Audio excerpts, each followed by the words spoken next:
Again welcome back. In last video we completed exercise 12.2 based on linear programming word problems. बच्चों अब तक हमने two types of linear programming word problems complete कर दिए हैं. One of them is diet problems, second one is manufacturing problems. Today we are going to start third types of linear programming word problems, which is transportation problem. बच्चों ये chapter में से transportation problem JEE के लिए सबसे important topics माना जाता है. Okay, so let's get start transportation problem with example number 11. Alright बच्चों, ओके. क्वेश्चन बच्चों एग्जांपल 11 का क्वेश्चन बहुत ही बड़ा है, सो मैं लिख नहीं पाऊंगा बिकॉज ऑफ पूरा बोर्ड बन जाएगा सॉल्यूशंस में. सो एग्जांपल 11 मैं आपको बताता हूं, समझो. There are two factories located, one at place P and other at place Q. Okay, so ये क्वेश्चन को हम डायग्राम थ्रू रिप्रेजेंट करेंगे. ऑलराइट, जिससे डायग्राम से आपको पता चल जाए कि क्वेश्चंस में आपको क्या बोला है, क्या पूछा है और क्या दिया है. ऑलराइट बच्चों, सो फिर से there are two factories located, once at place P and other at place Q. यानी टू फैक्ट्रीज आपको दिया है, factories P, factory P and दूसरा factory Q. Alright, from these two locations a certain commodity is to be delivered to each of the three depots situated at A, B and C. यानी दो factory P and factory Q में से कुछ commodity units हमको transfer करने हैं, ठीक है ना, डिलीवर करने हैं. कौन सी डिपोट्स में? 3 डिपोट्स दिए हैं, depots A, depots B, depots C. Okay, so यहां पे डिपोट्स कैपिटल A,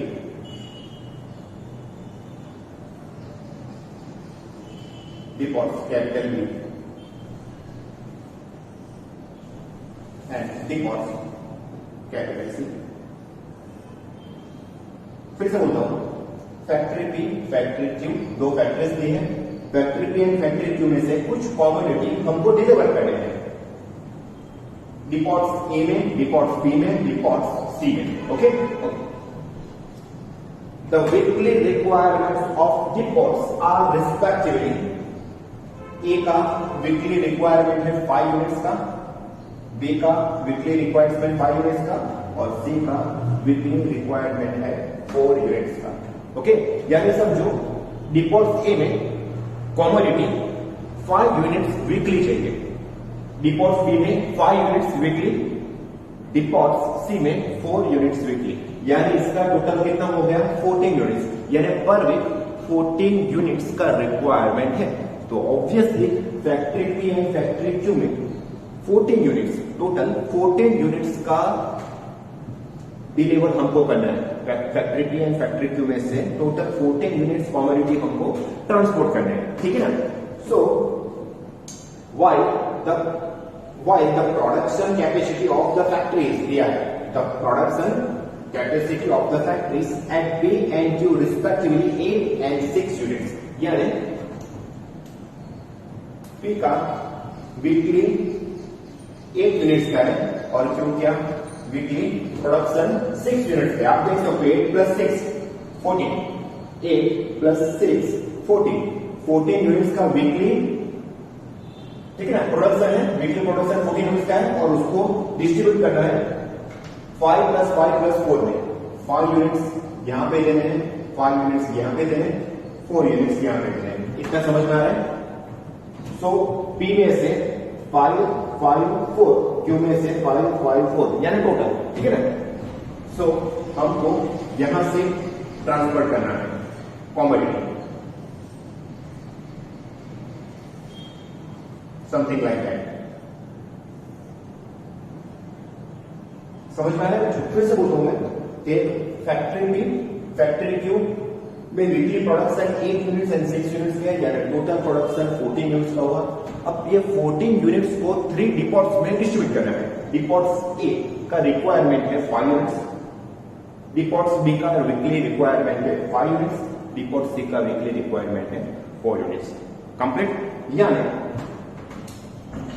कुछ हम इस तरीके से सोचेंगे, समझ लो कि P से A हमने X यूनिट्स ट्रांसपोर्ट कर दिए, ठीक है। P से A हमने X यूनिट ट्रांसफर कर दिए, P से B हमने Y यूनिट ट्रांसफर कर दिए। बच्चों हमको पता है कि ये चैप्टर्स में वर्क प्रॉब्लम्स में हम डिसीजन वेरिएबल 2 ही सिलेक्ट कर सकते हैं, X एंड Y। तो ये X सपोज किया, ये Y किया, आप कोई भी तो कर सकते हो, ये X ये Y भी कर सकते हो, ये X ये Y भी कर सकते हो, या ये दोनों X एंड Y भी कर सकते हो, आप पे डिपेंड करता है। यहाँ पे X यहाँ पे Y भी आप सिलेक्ट कर सकते हो, लेकिन हम इनिशियल लेवल पे ये X ये Y लेंगे, ठीक है, समझ में आ रहा है। तो हमको क्या करना है, यहाँ 8 यूनिट्स का रिक्वायरमेंट है, सॉरी प्रोडक्शन है, 8 यूनिट्स का प्रोडक्शन है। समझ लो 8 यूनिट्स में मैंने 2 यूनिट्स यहाँ पे डिलीवर कर दिए, तो यहाँ पे कितने बचे 6, 3 यूनिट्स यहाँ पे डिलीवर कर दिए, तो 6 में से 3 यूनिट्स यहाँ पे आ गए, तो यहाँ कितने बचे 3 बचे, ऑब्वियसली 3 यूनिट्स मुझको यहाँ पे डिलीवर करने पड़ेंगे, समझ में आया। तो फॉर एग्जाम्पल मैंने P से A X यूनिट डिलीवर कर दिए हैं, P से B मैंने Y यूनिट डिलीवर कर दिए, तो समझ लो यहां से X यूनिट निकल गए, यहां से Y यूनिट निकल गए, यानी टोटल कितने निकल गए X प्लस Y निकल गए। तो कितने बचेंगे, X प्लस Y निकल गए, तो 8 माइनस X प्लस Y बचेंगे, तो वो मुझको कहां पे डिलीवर करना पड़ेगा, C पे। ओके, सो C पे कितना डिलीवर होगा, 8 माइनस X माइनस Y, समझ में आ रहा है। यानी मैंने फैक्ट्री P को एम्प्टी कर दिया, ठीक है ना, उसका 8 प्रोडक्शन 8 यूनिट्स का था, तो पहले मैंने ये 8 यूनिट्स डिस्ट्रीब्यूट कर दिए। कैसे डिस्ट्रीब्यूट किए, P से A मैंने X यूनिट भेज दिए, P से B मैंने Y यूनिट भेज दिए, तो ऑब्वियसली यहां से X यहां से Y, यानी टोटल X प्लस Y मैंने A एंड B पे भेज दिए, तो कितने बचेंगे, रिमेनिंग प्रोडक्शन कितना होगा, रिमेनिंग यूनिट्स, तो X प्लस Y 8 में से सब्ट्रैक्ट करो, तो 8 माइनस X माइनस Y जो रिमेनिंग है वो कहां पे जाएगा, C पे जाएगा। समझ में आ रहा है। अभी मेन चीज समझा रहा हूं, यहां पे X यूनिट मिल गए, यहां Y यूनिट का रिक्वायरमेंट है, उसमें X यूनिट अगर मिल गए तो रिमेनिंग कितने बचेंगे, 5 माइनस X बचेंगे, X यूनिट मिल गया, ऑब्वियसली रिमेनिंग कितने बचेंगे, 5 माइनस X, तो 5 माइनस X वो कहां से लेगा, Q पे से लेगा, तो Q पे से वो लेगा 5 माइनस X। आप देख सकते हो ये दोनों का टोटल आप करो तो 5 ही होगा, ठीक है ना, ये दोनों का टोटल 5, यहाँ पे 5 होना चाहिए। चलो यहाँ पे 5 यूनिट का रिक्वायरमेंट है, उसको Y मिल गया, तो रिमेनिंग कितने बचेंगे, 5 माइनस Y, तो आप उसका एडिशन कर सकते हो, तो 5 होगा। यहाँ पे 2 टेक्निक से आप लिख सकते हो, 6 माइनस ये दोनों का एडिशन भी ले सकते हो, बिकॉज ऑफ यहाँ से 5 माइनस X यहाँ गया, 5 माइनस Y यहाँ गया, यानी टोटल ये दोनों का एडिशन यहाँ निकल गया, तो रिमेनिंग क्या बचेगा, 6 माइनस ऑफ ये दोनों का एडिशन क्या होगा, 5 plus 5 10 minus X minus Y, उसका अगर आप ब्रैकेट सॉल्व करोगे तो plus X plus Y 6 minus 10 minus 4 ये होगा, ठीक है। तो यहाँ पे X प्लस Y माइनस 4 होगा, या फिर यहाँ पे 4 है, तो ये दोनों का एडिशन 4 आना चाहिए। आप ये टेक्निक से भी कर सकते हो, ये दोनों का एडिशन 4 आना चाहिए। अगर एडिशन तुमको 4 लाना है तो ऑब्वियसली मैं क्या करूंगा, X प्लस Y, तो X Y निकल गए, और एडिशन 4 लाना है, सो 8 माइनस अगर 4 करूंगा, 8 माइनस 4 करूंगा, तब भी उसका एडिशन 4 आएगा। सो कोई भी टेक्निक आप यूज कर सकते हैं। सो मुझको ऊपर लिख रहा है X प्लस Y माइनस 4, ठीक है, समझ में आ रहा है बच्चों, बिकॉज ऑफ मैं हर एक जगह पे ऊपर लिख रहा हूं, सो मैंने ऊपर लिखा कंप्लीट। यानी हमको जो कॉमोडिटी ट्रांसफर करना है from P to A, B, C and Q to A, B, C, वो हमने ट्रांसफर कर दिया, ठीक है। मेन चीज ये ट्रांसपोर्टेशन प्रॉब्लम है, यही होता है। ऑलराइट, सो हमारा क्वेश्चन था production capacity of the factory P and Q respectively 8 units and 6 units, हमने डिस्ट्रीब्यूट कर दिया। ओके, उसके बाद दिया है the cost of transportation per unit as given below. एक मैथमेटिकल टेबल दिया है, टेबल कॉस्ट का है। So from P to A cost 160 rupees per unit, यानी P to A factory P से डिपोट ए पर जो यूनिट्स हम ट्रांसफर करेंगे उसका पर यूनिट कॉस्ट 160 रुपीज है। ओके, वैसे factory p to depot b का यूनिट कॉस्ट है 100 रुपीज पर यूनिट, और वैसे पी टू सी का कॉस्ट है 150 रुपीज पर यूनिट। वैसे Q to A 100, Q to B 120 and Q to C 100. How many units should be transported from each factory to each depot in order that the transportation cost is minimum? We have to find the minimum cost. Okay, what will be the minimum transportation cost? That's it. Alright बच्चों, question में समझ में आ गया, यानी पूरा question को मैंने ये डायग्राम में रिप्रेजेंट कर दिया। ठीक है, अभी हमको क्वेश्चन का कुछ काम नहीं है, हम ये डायग्राम से सब वैल्यू लिख देते हैं। ठीक है ना, समझ में आ रहा है बच्चों? सो फर्स्ट ऑफ ऑल हमको क्या लिखना है, डिसीजन वेरिएबल। तो okay, first one for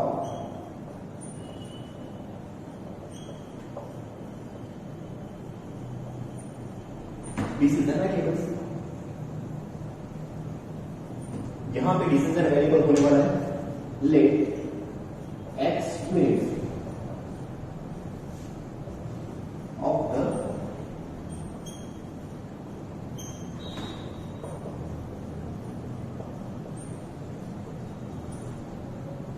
x units of the commodity transported from factory B to depots capital A and y units of the commodity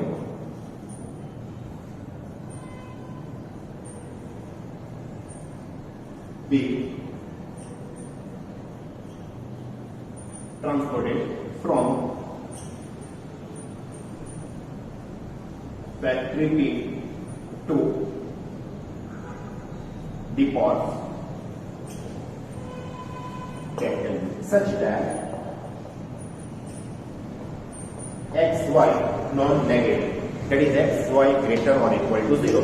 ये हमारा हो गया फर्स्ट फॉर डिसीजन वेरिएबल। उसके बाद हम एग्जैक्टली क्या बनाते हैं, ऑब्जेक्टिव फंक्शन z मैक्स और z minimum. Okay, so second चीज,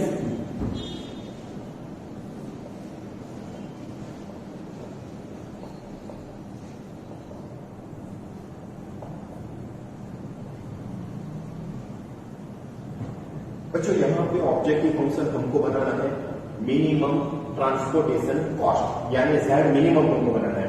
सो z मिनिमम हमको लिखना है। ओके, सो यहां पे मेन लॉजिक है z मिनिमम यानी मिनिमम कॉस्ट हमको दिखाना है। आपको कॉस्ट टेबल दिया था, कॉस्ट टेबल इन रुपीस पर यूनिट दिया था, तो आपको ऐसा बोला था कि P टू A कॉस्ट दिया है 160 रुपीज पर यूनिट, यानी 1 यूनिट पे 160 रुपीज।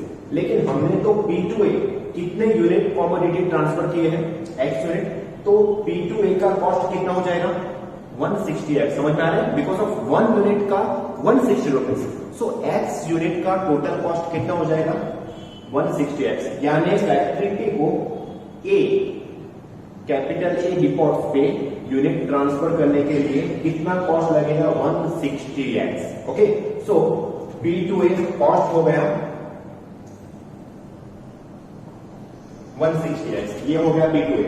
वैसे P टू B कॉस्ट कितना हो जाएगा 100 रुपीज पर यूनिट, और एक्चुअली हमने y यूनिट भेजी है, तो टोटल कॉस्ट कितना हो जाएगा 100y। सो यहां पर हो जाएगा 100y। फिर P टू C कॉस्ट कितना हो जाएगा 150, और यूनिट भेजे हमने 8 माइनस एक्स माइनस वाई, तो उसका कॉस्ट होगा 150 8 माइनस एक्स माइनस वाई, ठीक है। उसके बाद Q2A कॉस्ट कितना हो जाएगा 100 into 5 minus x.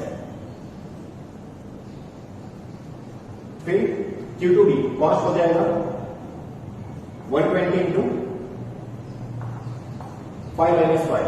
And finally Q2C cost हो जाएगा 100 into x plus y minus 4. Alright. Now expansion, that is सब ब्रैकेट ओपन कर दो 160x 100y 1200 150x 150y 500 100x plus 600 120 into 5 minus 121 plus 100x plus 101 minus 400. That's it. तो इसका simplify हम कैसे करेंगे, पहले हम x को निकाल देते हैं। यहाँ पे आप देख सकते हो x की value plus 100x minus 100x cancel out, तो x यहाँ पे बचेगा 160x minus 150x, that is 10x। अभी y का हम कैलकुलेशन करेंगे। y में देख सकते हो आप ये 100 minus 150, 100 minus 150 minus 50 minus 50 minus 120, या फिर ऐसे बोल सकते हो ये दो का माइनस 20 हो जाएगा, माइनस 20, और ये दो का होगा माइनस 50 माइनस 50 माइनस 20 माइनस 71। और कॉन्स्टेंट टर्म में आप देख सकते हो ये 60 माइनस 40 यानी 200 हो गए, ये 200 और ये हो गए 1700 प्लस 200 दैट इज 1900। ओके, इसमें से 10 में कॉमन ले लूंगा, सो 10 of x minus 7y plus 190, therefore z minimum is equal to 10 into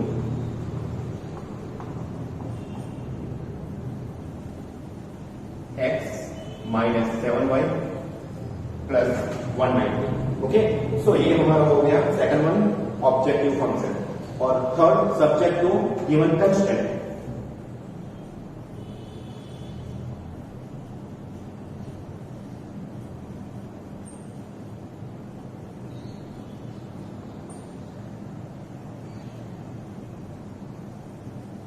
subject to given constant यानी inequalities between x and y। Okay, so यहां पे हमने जितने भी यूनिट्स डिलीवर्ड किए हैं, जितने भी यूनिट्स डिलीवर किए हैं from P to A, P to B, P to C, Q to A, Q to B, Q to C, तो वो होगा हमारा कंडीशन। और ऑब्वियसली नंबर ऑफ यूनिट्स वो नॉन नेगेटिव ही होते हैं, number of units non negative ही होते हैं। तो यहाँ पे नंबर ऑफ यूनिट्स ये ऊपर वाले जो मैंने ब्लू कलर से लिखा है, ये x, ये y, ये 8 minus x minus y, x plus y minus 4, 5 minus y, 5 minus x, वो नंबर ऑफ यूनिट्स है। और मैंने आपको बोला number of units non negative होते हैं, दैट इज ग्रेटर और इक्वल टू 0। तो ऑल सिक्स ग्रेटर और equal 0, greater equal 0, this one greater equal 0, ये ग्रेटर इक्वल 0, ये ग्रेटर इक्वल 0, ये ग्रेटर इक्वल 0, वो हो गया हमारा subject to given constraint. Okay, so subject to given constraint में फर्स्ट होगा x greater equal 0, y greater equal 0। ये दोनों चीज को तो हम हर एक सम में लिख रहे हैं, that is first quarter. Okay, ये तो हम हर एक सम में लिख रहे हैं, यहां पे भी हमको पता चल जाए x y दोनों पॉजिटिव और equal 0, non negative. Okay, next condition हमारा ये होगा 8 minus x minus y, so 8 minus x minus y non negative. उसका सिंप्लीफाई करके हमको आंसर के फॉर्मेट में रिप्रेजेंट करना है। तो ऑब्वियसली ये x minus x minus y को हम साइड चेंज करेंगे, तो बच्चों क्या होने वाला है, 8 ग्रेटर और equal to x plus y, तो वो पट्टी को घुमा दो तो हमको इक्वलिटी मिलेगी x प्लस वाई लेस और इक्वल 8। ये हो गया हमारा L1 फॉर L1। ओके, फिर दूसरा कंडीशन होगा 5 माइनस एक्स, ये बना 5 minus x non negative, that is x less और इक्वल 5। फिर third 5 minus y greater equal 0, 5 minus y greater equal 0, उस पर से मुझको मिलेगा y लेस और equal 5 and final constraint x plus y minus 4 greater equal 0। तो इसमें से 4 को साइड चेंज करो, so x plus y greater और इक्वल टू 4। ऑलराइट, अभी ये सब कंस्टेंट, ये 4 कंस्टेंट प्लस ये 2, उसको तो मैं काउंट करूंगा नहीं बिकॉज ऑफ फर्स्ट क्वाड्रेंट होता है x positive greater equal 0 y greater equal 0 that means first quadrant. So हमको ये 4 कंस्टेंट ग्राफिकली सॉल्व करना है, तो उसके लिए हम ग्राफ ड्रॉ करेंगे। ग्राफ ड्रॉ करने से पहले हम ये टेबल के फॉर्म में उसको रिप्रेजेंट करेंगे। सो हम सपोज कर लेते हैं for L1 is equal to x plus y equal to, उसके लिए टेबल होगा x0 y8 and y0 x8। L2 x equal to 5, L3 y is equal to 5 and L4 x plus y equal to 4। Therefore x and y का different possibility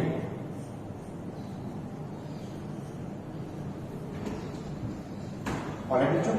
सो graphically हम solve करेंगे 4 lines को।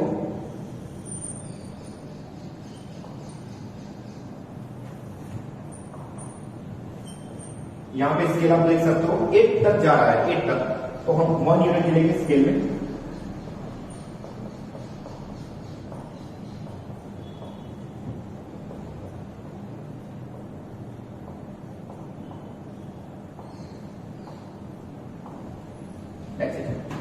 चलो first one L1 के लिए x0 then y8, x0 then y8 and y0 then x8, उसको connect कर दो फुल लाइन। ऑब्वियसली यहां पे सब में इक्वल टू है तो हर एक में हमको फुल लाइन ड्रॉ करना है।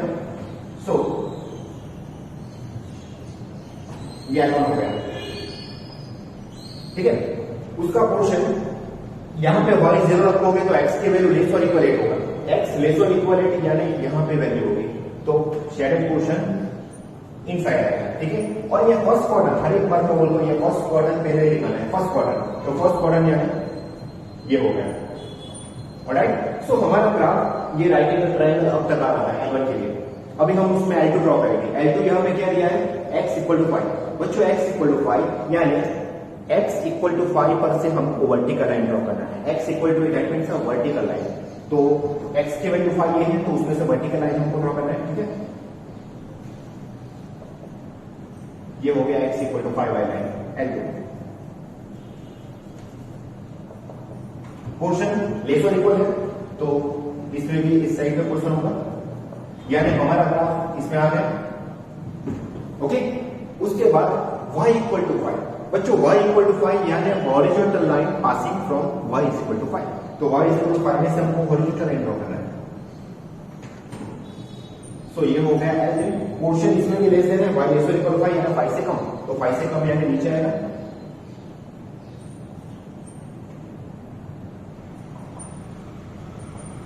ऑलराइट बच्चों, यानी पोर्शन हमारा ये होगा, देख सकते हो ये कटिंग वाला पोर्शन है इस साइड का।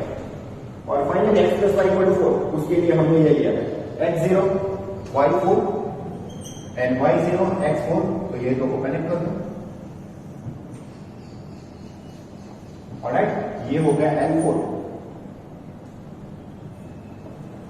और पोर्शन इसमें कौन सा होना वाला है, y0 होगा तो x की वैल्यू मोर देन 4, x की वैल्यू मोर देन 4 है इस साइड में, तो यहां पे ऐसा होने वाला है। तो आप देख सकते हो सभी रीजन को इंटरसेक्शन पूछना मिलेगा, यानी कॉमन रीजन। तो आप देख सकते हो कॉमन रीजन यहां पे ये होने वाला है।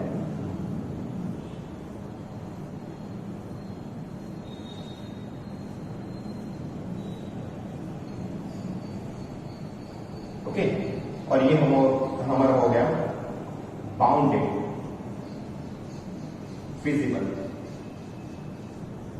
रीजन। यहां पे पॉइंट ए होगा, यहां पे पॉइंट बी होगा, यहां पे पॉइंट सी होगा, यहां पे पॉइंट डी होगा, यहाँ पे पॉइंट ई होगा एंड यहाँ पे पॉइंट एफ होगा। सो यहाँ पे पॉइंट ए टू एफ होने वाले हैं।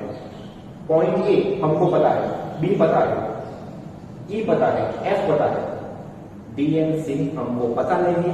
सो उसकी वैल्यू हमको फाइंड आउट करना पड़ेगा, लेकिन वो इजीली आपको पता चल जाएगा। कैसे? ए की वैल्यू यहाँ पे क्या होने वाली है? एक्स 4,0। बी की वैल्यू क्या होने वाली है? 5,0। एफ की वैल्यू क्या होने वाली है? 0,4। ई की वैल्यू क्या होने वाली है? x0, y5। अभी सी की वैल्यू में x equal to L2 and x equal to 5 है, तो सी में x इक्वल टू 5 है, x की वैल्यू 5 है। सी में x की वैल्यू 5 है और L1 में x इक्वल टू 5 होगा। L1 में x इक्वल टू 5 रखने से y की वैल्यू क्या मिलेगी? 3। तो ये पॉइंट हो गया 3, 5,1। डी यानी देख सकते हो L3 यानी y5 है, L3 यानी y5 है, तो यहां पे y5 होने वाला है, y5 होने वाला है। और L1 पे, ये L1 ही है, L1 पे y5 रखो तो x की वैल्यू होने वाली है 3। ओके, सो हमको सभी कॉर्नर पॉइंट मिल गए। तो अभी हम कॉर्नर पॉइंट टेबल कंस्ट्रक्ट करेंगे। कॉर्नर पॉइंट टेबल एंड यहां पे होने वाला है z 10 of bracket x minus 7y plus 190। Okay बच्चों, ए की वैल्यू है 4,0, बी की वैल्यू 5,0, सी की वैल्यू 5,3, डी की वैल्यू 3,5, ई की वैल्यू 0,5 एंड एफ की वैल्यू 0। ओके, चलो a 4,0 that means put x equal to 4 and y equal to 0। x 4 रखो, y 0 रखो, तो यहां पे क्या होने वाला है? यहां पे 4 रखो तो 194 इंटू 10 1940। और x 5 रखो तो 1950। ओके, x 5 रखो, y 3 रखो, तो क्या होने वाला है? 5 माइनस 21 प्लस 190, तो ये होगा प्लस 6 माइनस 16। इसमें से 16 सब्ट्रैक्ट करो तो 174। सो 1740, 1740। ओके, चलो वैसे ही x3 y5, तो यहां पे x3 रखो 3 माइनस y5 रखो 35। ओके, सो ये हो गया माइनस 32 और 190 में से 32 सब्ट्रैक्ट कर दो तो 8 158, तो यहां पे होगा 1580। ओके, अब मिनिमम। सो अब देख सकते हो यहां से मिनिमम वैल्यू हमको क्या मिल रही? 1550। It's a minimum value. So ये हो गया मिनिमम। अब region is bounded visible. So जो मिनिमम वैल्यू आएगी कॉर्नर पॉइंट टेबल में वो करेक्ट ही होगी। अगर बाउंडेड विजिबल रीजन नहीं होगा, अनबाउंडेड होगा, तो हमको वो वेरीफाई करना पड़ेगा। लेकिन यहां पे रीजन बाउंडेड विजिबल होने से क्लियर है।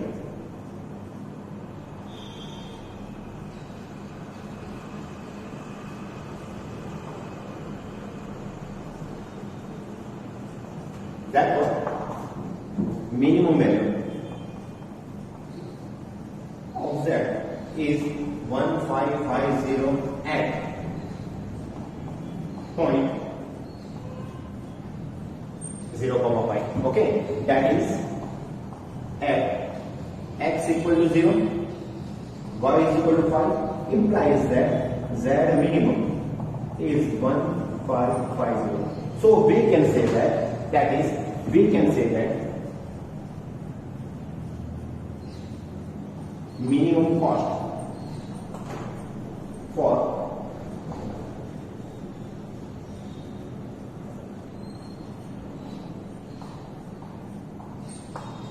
$1550 अभी ये मिनिमम कॉस्ट हमको जितना मिला उसको हम वेरिफिकेशन भी कर सकते हैं, यानी टोटल कॉस्ट 1550 होने वाला है।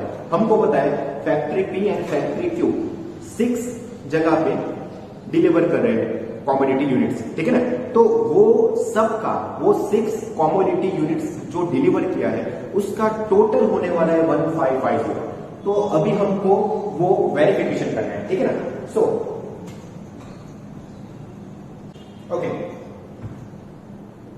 वेरिफिकेशन के लिए हमको दिखाना है फैक्ट्री टू डिपोट्स कितने unit factory from factory to depots transfer हो रहे हैं, डिलीवर हो रहे हैं। तो हमको पता है P2A यानी factory P to depots A deliver हो रहे हैं, फिर P2B, P2C, Q2A, Q2B and Q2C, और आखिरी में होगा फाइनली पूरा। और हमको वेरीफाई क्या करना है, हमको वेरीफाई ये करना है टोटल कॉमोडिटी यूनिट्स हमारा कितना था 14। याद करो P एंड Q पे वीकली प्रोडक्शन 14 यूनिट्स का था, यानी टोटल कॉमोडिटी यूनिट्स 14 होने वाले हैं, और Z मिनिमम क्या होने वाला है 1550 रुपीज। ये हमको वेरीफाई करना है। तो 14 units P2A, P2B, P2C, Q2A, Q2B, Q2C पे से कैसे डिस्ट्रीब्यूट कर रहे हैं। तो ऑब्वियसली अभी डायग्राम पे आप देख सकते हो, लेकिन यहाँ पे मैं डायग्राम आपको दिखा नहीं सकता बिकॉज ऑफ सम का लेंथ बहुत ही ज्यादा है। तो यहां से हमको मिलेगा Z मिनिमम हमने डायग्राम पे से बनाया। तो ये क्या है P2A है, P2A ये वाला है, P2B ये वाला है, P2C ये है, Q2A ये है, Q2B और ये है Q2C। समझ में आ रहा है। यानी P2A कॉमोडिटी यूनिट ट्रांसफर हम कर रहे हैं X और उसका कॉस्ट कितना है 160 है। समझ में आ रहा है। तो P2A में कॉमोडिटी यूनिट कितना है X, और X की वैल्यू यहां पे क्या होने वाले 0। तो हो गया यहाँ पे 0, P2A 0 यूनिट्स, और 0 यूनिट से कॉस्ट कितना होगा 0 ही होगा, 160 इंटू 0, सो कॉस्ट हो जाएगा 0। फिर P2B में Y यूनिट हम ट्रांसफर कर रहे हैं, Y यानी 5 है, तो P2B में 5 यूनिट्स हो गया, Y की वैल्यू 5 इसमें रख दो, तो 100 इंटू 5 यानी कॉस्ट हो गया 500। समझ में आ रहा है बच्चों, ऐसे कुछ। P2C में कॉमोडिटी यूनिट कितना है 8 माइनस एक्स माइनस वाई, यहां पे x 0 y 5 रखो, तो 8 माइनस 0 माइनस 5 वो 3 हो रहा है, तो यहां पे हो जाएगा 3, और उसका चार्जेस है 150 पर यूनिट। 3 यूनिट्स हमने डिलीवर किए, तो 150 मल्टीप्लाई बाय 3, सो ये होता है 450। फिर Q2A में यूनिट्स डिलीवर होता है 5 माइनस एक्स की वैल्यू हमारे पास 0 है, तो 5 होगा, और वो होता है 100 इंटू 5। फिर Q2B में y की वैल्यू हमारी 5 है, तो 5 माइनस 5 0 होता है, सो 0 यानी उसका कॉस्ट हो गया 0। एंड फाइनली Q2C उसमें डिलीवर हुआ है x plus y minus 4, x की वैल्यू 0, y की वैल्यू 5, तो 0 प्लस 5 माइनस 4 दैट इज 1, तो 1 यूनिट डिलीवर हो रहा है, और उसका कॉस्ट कितना होगा 100 इंटू 1 विच इज 100।